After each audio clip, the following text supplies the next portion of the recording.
Chapter 41 Can't You Be Jealous? Luyu's words were straightforward and clear, which directly dispelled Lumu's thoughts. Although Lumu felt regretful, she respected her son and daughter-in-law's wishes even more. They had just obtained their marriage certificate, and it was indeed a bit too soon to consider having children now. After finishing dinner, Lumu didn't disturb them any further. She instructed Luyu to take good care of his wife and then left for the old house. At the entrance of the hall, after seeing Lumu off, Wan Ci was about to turn back to the living room. However, Luyu pulled her close, pressing her against the door. "What are you doing?" Luyu held her waist tightly, his deep voice sounding in her ear. That soup was both bitter and astringent. "Sweetheart, don't you plan to taste it together?" Before she could respond, he lowered his head and pressed his lips against hers, diving into a deep kiss without hesitation. With this taste, it led to something more intimate. When Wan Ci fell asleep, it was past 1 in the morning. The next morning, Luyu personally took Wan Ci to Hualien Hospital. Since Wan Ci was no longer responsible for the injuries of Ji Tang and Ruhi, Luyu didn't go upstairs. He just escorted her to the entrance. However, as he was turning to leave, he ran into Fu Jingzhou, who had just arrived at the hospital.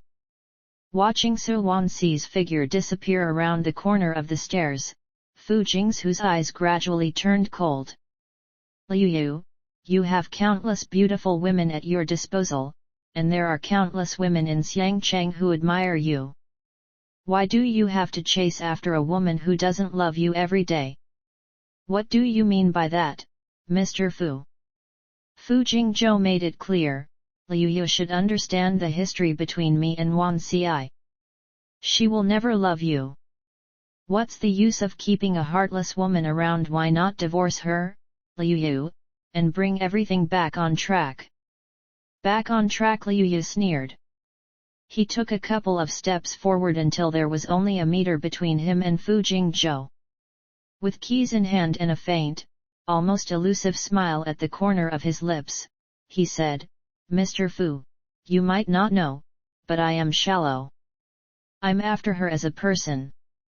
As for so-called emotions, they are intangible and unrealistic. Real people aren't as practical as that." Hearing this, Fu Jingzhou struggled to maintain his fake smile. "Luyu, do you like Wan Ci? This is a private matter between me and my wife. Mr. Fu, you don't need to bother."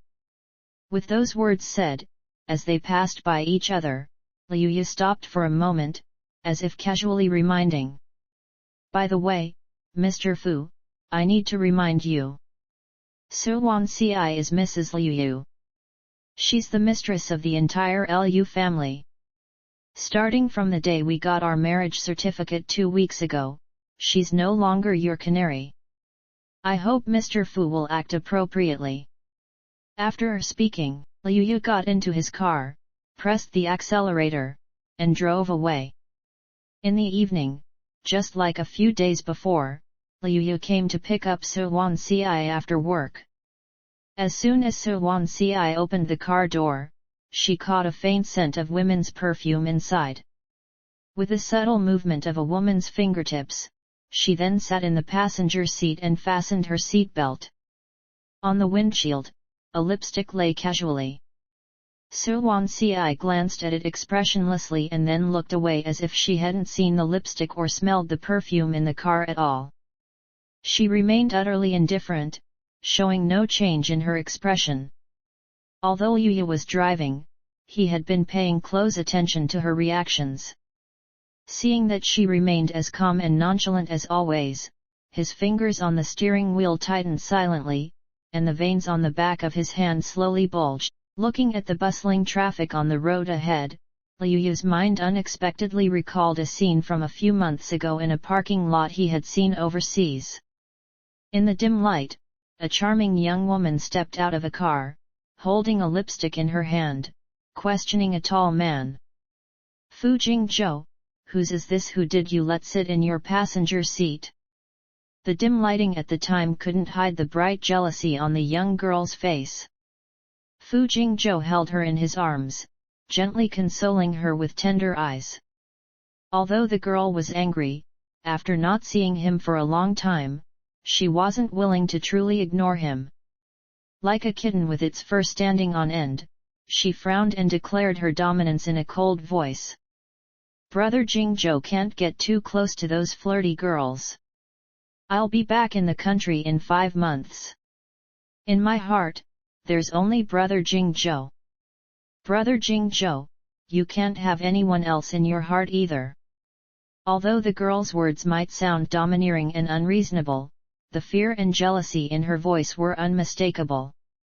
So clear that even through several parking spaces, Luyu, sitting in his car, could hear her concern and fondness for her beloved. Recalling that scene, a hint of resentment surged deep within Luyu's gaze. Upon returning to the Huading mansion, as soon as he entered the living room, he suddenly pressed Wan Ci against the shoe cabinet at the entrance. With his hands on either side of her body, he held her firmly in his arms, his gaze half-lidded as he stared at her lips, and then he fiercely kissed her. Wan Ci didn't even have time to make a sound before he forcefully silenced her. Although Luyu's kisses were never exactly gentle, this time, his actions were especially forceful. Almost biting, he disrupted her every breath, and her lips and tongue hurt and tingled. Wan Ci couldn't resist and was forced to retreat step by step. As she grew weaker, Luyu caught her waist in time, afraid she would fall. At the same time, he used his knees to part her legs and slipped between them. Taking control of everything about her, he possessed her without restraint. After an unknown amount of time, just as Wan Ci's mind started to cloud over, her swollen lips were finally released. Following that, a sharp pain suddenly shot through her neck. Wan Ci instantly came to her senses and pushed against his chest, trying to push him away. Luyu, don't bite, it will leave marks. The man paid no attention. He caught the hand she was using to push him away, and his lips released the soft flesh between his teeth. Rubbing against her neck and moving to a different spot, he bit down hard on a tender, fair piece of skin, sucking forcefully. Wan Ci's skin was delicate, and a bit of pressure usually left red marks. Not to mention that he intentionally bit her with force. Normally, Luyu was careful to leave marks only where they could be concealed by clothing. But today, it seemed he intentionally marked her, leaving undeniable ambiguous traces on her neck to her collarbone, and her wrists and forearms, marks that couldn't be hidden.